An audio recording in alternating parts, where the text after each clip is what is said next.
Silicon ಸಿಟಿಯ ಜನರಿಗೆ BBMP ಹಾಗೂ ಬಿಡಬ್ಲ್ಯೂಎಸ್ಎಸ್ಪಿ ಇಂದ ಒಂದಿಲ್ಲೊಂದು ಸಮಸ್ಯೆ ಪ್ರತಿನಿತ್ಯ ಕಾಡ್ತಾ ಇರುತ್ತೆ. ಅದೇ ರೀತಿಯಲ್ಲಿ ಇತ್ತೀಚೆಗೆ ಮಾಡಿದಂತಹ ಒಂದು ಕಾಮಗಾರಿಯಿಂದ ಇದೀಗ ಜನರಿಗೆ ಸಂಕಷ್ಟ ಶುರುವಾಗಿರುವಂತದ್ದು. ನಾನೀಗ ಮಲ್ಲೇಶ್ವರಂನ ಕೆಸಿ ಜನರಲ್ ಆಸ್ಪತ್ರೆ ಮುಂಭಾಗದಲ್ಲಿರುವಂತಹ ಅಂಡರ್ ಪಾಸ್ ನ ಬಳಿಯಲ್ಲಿದ್ದೀನಿ. ನೀವು ಗಮನಿಸ್ತಾ ಇರಬಹುದು, ಮಳೆ ಇಲ್ಲದೆ ಇದ್ರೂ ಕೂಡ ಇಷ್ಟರ ಮಟ್ಟಿಗೆ ನೀರು ನಿಂತಿರುವಂತದ್ದು. ಅಂದ್ರೆ ಈ ಒಂದು ಅಂಡರ್ ಪಾಸ್ ನಲ್ಲಿ ಇತ್ತೀಚೆಗಷ್ಟೇ ಬಿಬಿಎಂಪಿ ವತಿಯಿಂದ ಬ್ಯಾರಿಕೇಡ್ ಅನ್ನು ಹಾಕಿ ಅಂಡರ್ ಪಾಸ್ ನಲ್ಲಿ ನೀರು ಹೋಗುವ ವ್ಯವಸ್ಥೆಯನ್ನು ಮಾಡೋದಕ್ಕೋಸ್ಕರ ಕಾಮಗಾರಿಯನ್ನು ನಡೆಸಿದ್ರು. ಆದ್ರೆ ಇದೀಗ ಈ ಒಂದು ಅಂಡರ್ ಪಾಸ್ ನಲ್ಲಿ ಕೊಳಚೆ ನೀರು ತುಂಬಿ ನಿಂತಿರುವಂತದ್ದು.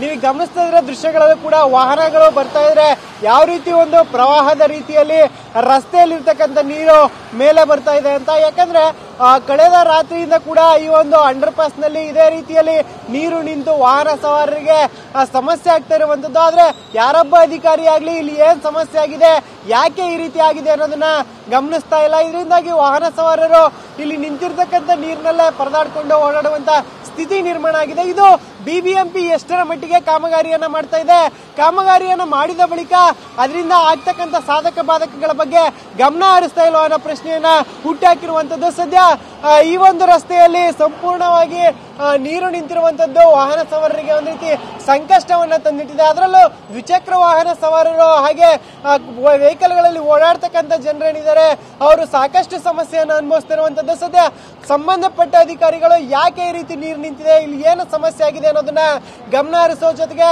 ವಾಹನ ಸವಾರರು ಸುಗಮವಾಗಿ ಓಡಾಡೋದಕ್ಕೆ ಅನುಕೂಲವನ್ನ ಮಾಡ್ಕೊಳ್ಬೇಕು. ಎಲ್ಲ ಒಂದ್ ಕಡೆ ಇಲ್ಲಿ ನಡೆಸಿದಂತ ಕಾಮಗಾರಿ ಕಳಪೆ ಆಗಿದೆಯಾ ಅನ್ನೋ ಪ್ರಶ್ನೆ ಕೂಡ ಈಗ ಸಾರ್ವಜನಿಕ ವಲಯದಿಂದ ಕೇಳಿ ಬರ್ತಿದೆ. ಸದ್ಯ ಇದಕ್ಕೆಲ್ಲ ಅಧಿಕಾರಿಗಳು ಉತ್ತರ ಕೊಡ್ತಾರ ಅನ್ನೋದನ್ನ ಇನ್ನಷ್ಟೇ ಕಾದ್ ನೋಡ್ಬೇಕಿರುವಂತದ್ದು. ಕ್ಯಾಮರಾ ಪರ್ಸನ್ ಅಶೋಕ್ ಜೊತೆ ಶಾಂತಮೂರ್ತಿ, ಟಿವಿ 9 ಬೆಂಗಳೂರು.